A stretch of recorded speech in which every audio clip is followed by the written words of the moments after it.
Bonjour à tous, c'est Flo pour Alcon France, j'espère que vous allez bien. On se retrouve exceptionnellement un dimanche pour un brief, étant donné que j'étais pas dispo vendredi et hier. Du coup, brief rapide, hein, on fera un point plus complet demain, normalement en fin de journée. Et puis bien sûr, après, comme normal, mardi, mercredi, le live, etc. etc. Du coup, aux news de ce week-end, les frais de transaction sur Ether qui sont exceptionnellement bas. Donc, est-ce que c'est une question d'utilisation du réseau? Eh bien, il semblerait que non. On a vu dernièrement que le réseau Ether était plutôt très fortement utilisé, mais plutôt pour des mini transactions. C'est pas des gros montants qui sont échangés, donc les volumes entre guillemets en dollars sont plutôt faibles, alors que le nombre de transactions est extrêmement élevé. Donc ça c'est intéressant, hein. Ça veut dire que vraiment Ethereum ils ont réussi à baisser leurs frais d'exploitation. On sait que c'était ce qui retenait beaucoup de monde sur Ether parce que du coup les personnes qui voulaient simplement faire un swap de quelques dollars, un petit échange de 5 ou 10 dollars, des fois ils avaient presque 20% de frais. Et ça, c'est pas possible. Pour une adoption massive, maintenant, à l'heure des transactions presque gratuites, on ne pouvait pas se permettre d'avoir comme ça le réseau Ethereum qui coûtait aussi cher. C'était d'ailleurs un des postulats pour tous les layers 2. Euh, enfin, une grande partie, hein. Il y avait la scalabilité, bien sûr, donc le fait de travailler beaucoup plus rapidement qu'Ethereum et aussi de baisser les frais.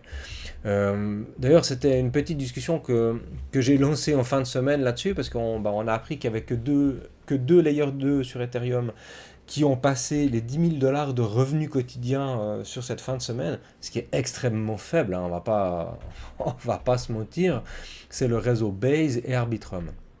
Alors, c'est deux réseaux majeurs, mais des layers 2, il y en avait toute une quantité.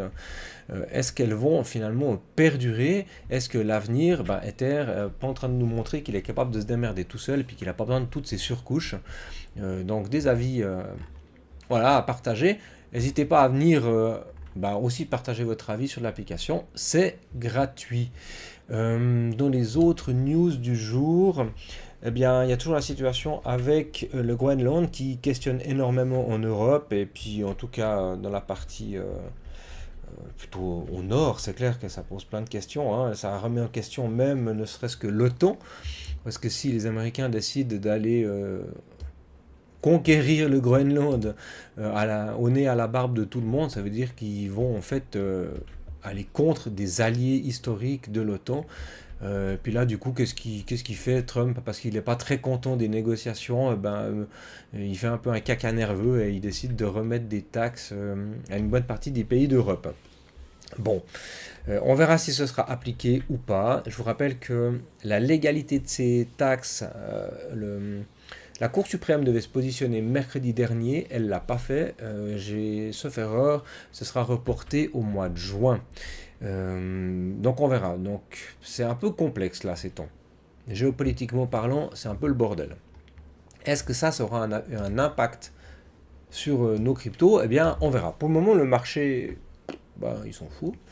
Ça risque plutôt d'être un petit peu mouvementé. En tout cas, s'il doit y avoir du mouvement, ce sera demain sur le marché traditionnel. Parce que du coup, tout ça, ça a un impact sur l'économie, sur les entreprises, bien sûr, qui sont à l'import et à l'export. Vraiment, on verra s'il y a un mouvement. En sachant qu'une grande partie de l'opinion américaine, hein, je crois qu'il n'y a que 4% de l'opinion américaine qui serait pour, entre guillemets, une conquête du Groenland par la force. Donc, ce qui contraint Trump à trouver des solutions qui soient négociées. Et on sait que la négociation, c'est pas vraiment son fort, hein. Lui, il aime arriver, entre guillemets, avec ses gros sabots et puis que les gens lui lèchent les bottes. Ce qui ne semble pas vraiment être le cas cette fois. Bref. Du coup, pour le moment, on en est où sur Bitcoin? On est au-dessus du premier arrêt. On est dans une zone intéressante. Pour chercher de la continuation haussière, tant qu'on tient le premier arrêt, on est bon.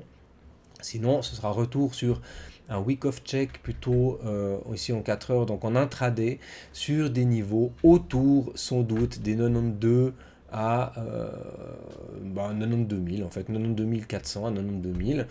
Dans cette zone du week-off check, ça, je vais pouvoir supprimer. On n'en a plus besoin, on s'en est bien affranchi. Et du coup, revenir travailler ici le tunnel 4 heures, hein, le tunnel Vega. Je vous rappelle que je travaille beaucoup avec ces saletés de trucs avec les tunnels Vega. Donc on a le tunnel daily qui est là en haut, le 15 minutes, le 1 heure et le 4 heures. Et quand on a croisement du tunnel 4 heures avec le tunnel daily, on a un vrai signal de retournement, un vrai signal haussier ou à l'inverse baissier. Donc au moment où on voit que ça converge gentiment, on doit encore travailler un petit peu ces niveaux de prix ou alors monter très fortement. Mais en tout cas, plus on le fait tranquillement, plus plus le signal sera constructif. Donc toujours intéressant. Maintenant, on vous dit tout le temps, oui, on n'a pas de confirmation, on n'a pas de confirmation, ce que je maintiens quand même en partie, mais, si on clôture en weekly cette bougie ici, eh bien, on aura un beau W qui se sera construit. Donc ça, c'est très fort. Et pour moi, on pourra quand même parler maintenant, en tout cas, d'inversion de tendance. Alors ça sera... Ouais, ça reste complexe. Je vous rappelle un truc. Je vais aller vous montrer ici. Oh, il est tout dégueu parce que j'ai déjà dessiné 12 000 fois. Mais c'est exactement la situation qu'on est en train de vivre maintenant. Hein. Donc on avait notre sommet ici en novembre 2021. Après on a corrigé. On a fait notre W. Et qu'est-ce que le marché a fait? Blam! Il nous a renvoyé aux oubliettes. Donc il a piégé un énorme W weekly finalement dans un M-top. Et ça, c'est extrêmement puissant comme signal de au revoir, rentrez tous à la maison. Alors on pourrait avoir ce genre de truc là. On fait notre beau W et dans la zone de short, schlag, on va chercher tout ce qu'on a à chercher pour renvoyer tout le monde à la maison. Et puis en plus, ça se ferait aussi sur le 38.2 de Fibo, exactement comme en 2021. Donc c'est un scénario qu'on doit avoir en tête. Parce qu'après, si on fait ça, il y a de fortes chances. Alors moi déjà qu'on vienne prendre tous ces stops-là, hein, ça c'est clair, qu'on vienne en tout cas jusqu'au 78K, ce serait pas déconnant du tout. Il y a de la liquidité à venir chercher. Et si on se retourne ici avec force, c'est que le marché voudra aller plus bas. Une partie des gens vont vendre leurs actifs parce qu'ils se diront que c'est vraiment la fin, vu que c'est des niveaux qui sont très identifiables. Et tout ça, ça nous renverra sans doute bien plus bas. Mais on n'y est pas encore, et on doit vraiment surveiller ces niveaux. Alors, ce qui est intéressant de voir, c'est qu'en weekly, on est encore très faible hein, sur le MACD. Vous voyez, hein, on n'est pas repassé boule ici. Entre le signal et le MACD, on a toujours notre zone de signal qui est au-dessus de notre zone du MACD. Donc on est faible, on est vraiment faible. On retrouve de la force sur le RSI, on a un tout petit peu de regain de volume. Par contre, quand on commence à venir regarder plus proche, eh bien, on voit qu'on retrouve un peu des zones de survente. Hop, pardon, c'est pas la bonne. Je trouve aussi que, eh bien, ouais, là on est aussi un peu en train de diverger gentiment. On diverge pas vraiment, mais on voit qu'on a quand même une baisse. C'était sur quoi que je regardais ça? Ah, je retrouve plus ce que je voulais vous montrer. Oui, parce que j'ai déjà enregistré une fois cette vidéo qui a lamentablement planté. Enfin bref, c'est pas grave. Ah oui, important de vous dire que sur le CME, pardon, on a des niveaux à aller chercher. Hein. Encore à la baisse. Vous voyez, on a ces niveaux autour des 38,2 de Fibo ici. Quand on regarde tout ça en 4 heures, eh bien, on a des trous. Hein. On a quelques gaps qui pourraient être comblés, notamment ici. Ici, 92 000, 89 000 jusqu'à 88 000. Donc, c'est des niveaux en cas de correction, en cas de retournement à l'intérieur de la zone de short. Hein, on pourrait aller les chercher. Alors, la question, c'est est-ce qu'on y va avant d'aller chercher cette zone de short ou est-ce que non, on tient le premier arrêt, on grimpe, on travaille cette zone et ensuite on se retourne? Eh bien, je ne sais pas. Seul l'avenir nous le dira. Donc, surveillez bien ces niveaux. Tant qu'on est au-dessus des 92 000, qu'on vient de travailler ce gap ici sur Bitcoin, eh bien, ok, pas de problème. Sur le CME, c'est ok. Et puis, sur le spot, eh bien, vous avez aussi ces niveaux. Hein. Tant qu'on tient le premier arrêt, on est bon. Et sinon, après, c'est retour entre 92 491 et 91 043 à minima pour aller chercher de l'élan. Donc, si on tient ce niveau comme ça et qu'on remonte, c'est tout bon. On sera toujours dans notre théorie de dos avec des creux et des sommets qui sont ascendants. Donc ça, c'est positif. Donc voilà, pour le moment, quelque chose qui est plutôt positif.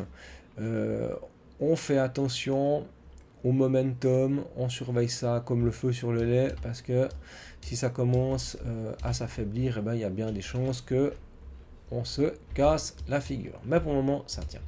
Ethereum, il a fait des mèches un peu plus haut. Hein. On est en train, j'avais tracé un petit peu à la vas-y comme je te pousse cette espèce de triangle ici. Eh bien, on voit qu'on est en train de s'en affranchir. On rebondit dessus, on travaille le tunnel daily ici sur Vega. Donc ça, c'est positif. Maintenant, il faudrait aller s'installer dessus. Ce serait vraiment chouette. Et puis, même chose, pour moi, le niveau intéressant à prendre, le sommet. Donc, je prends vraiment le sommet, pas la bougie baissière. Ce serait ce sommet-là des 3430. Il faudrait venir s'installer là-dessus, là au-dessus, pour avoir vraiment un niveau, vraiment une première confirmation de sortie de range. Et ensuite, les niveaux d'après, eh bien, ils sont ici. Hein, si je prends la chart en 4 heures, ça allait chercher les 3658 $. C'est tout à fait possible qu'on y aille. Pour le moment, on est dans une dynamique qui est aussi haussière. Le MACD est plutôt fort. Hein, ça, c'est intéressant. On est plus fort. On a un sommet qui est plus bas, mais le MACD est plus haut. On voit que OBV monte. Bon, bah, c'est plutôt positif tout ça. Hein. Très bien. Du coup, qu'est-ce que ça traduit sur nos alts? On voit que le marché, bon, pour le moment, on a une petite correction, mais voilà. Le marché est assez... il y a plusieurs sortes d'assets. Il y a 2-3 assets comme River qui font des folies furieuses avec une extrême volatilité. Donc on fait très attention à son capital. Ce genre de truc un peu bizarre. Hein. On vient faire ici des sommets plus hauts. Mais en même temps, on est aussi allé chercher des creux plus bas. Donc maintenant, il faudra voir ce que ça traduit. Hein. Ça, c'est compliqué à trader ce genre de truc. En plus, avec des grosses bougies vertes comme ça, des grosses bougies d'impulsion, c'est vraiment difficile de se positionner. Donc vous faites très attention. Ça va plutôt demander d'aller chercher... de toute façon, de ne pas rentrer sur du vert, mais de rentrer sur une correction.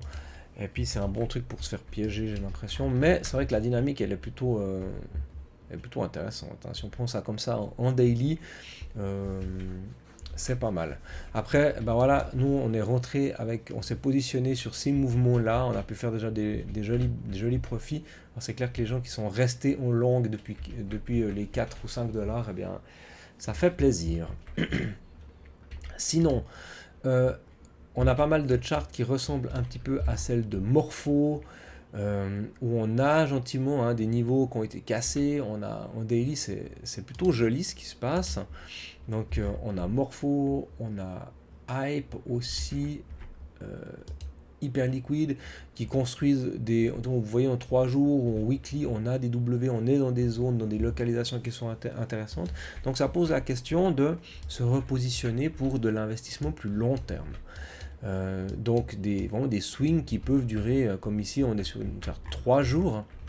Donc si on est dans une zone un peu un début de stabilisation, bah, peut-être que on se positionne pour quelque chose qui peut durer nouveau allez, peut-être 150 jours ou 170 jours, j'en sais rien. On a déjà une partie qui est faite, mais si on prend ça comme ça, puis qu'on se dit qu'on est dans une zone intéressante, voilà, qui pourrait nous renvoyer jusqu'au mois de mai. Hein.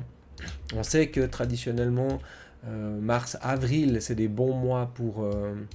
c'est des mois top en général sur les cryptos. Donc est-ce qu'on est en train de construire l'expansion qui se ferait février-mars? C'est possible.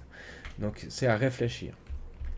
En tout cas, si vous voyez des structures en W sur du weekly, eh bien, ça peut être des zones de bottom intéressantes à jouer. Voilà, je ne vais pas aller beaucoup plus loin aujourd'hui. On ira plus en détail sur les alts, on cherchera peut-être un de setup, tout ça, entre demain et mardi. On regardera un petit peu comment évolue le marché en fonction de l'ouverture du marché tradi lundi. Du coup, pour aujourd'hui, ce sera déjà pas mal. Allez, moi je vous souhaite une excellente fin de week-end. On se retrouve demain. D'ici là, portez-vous bien. Ciao.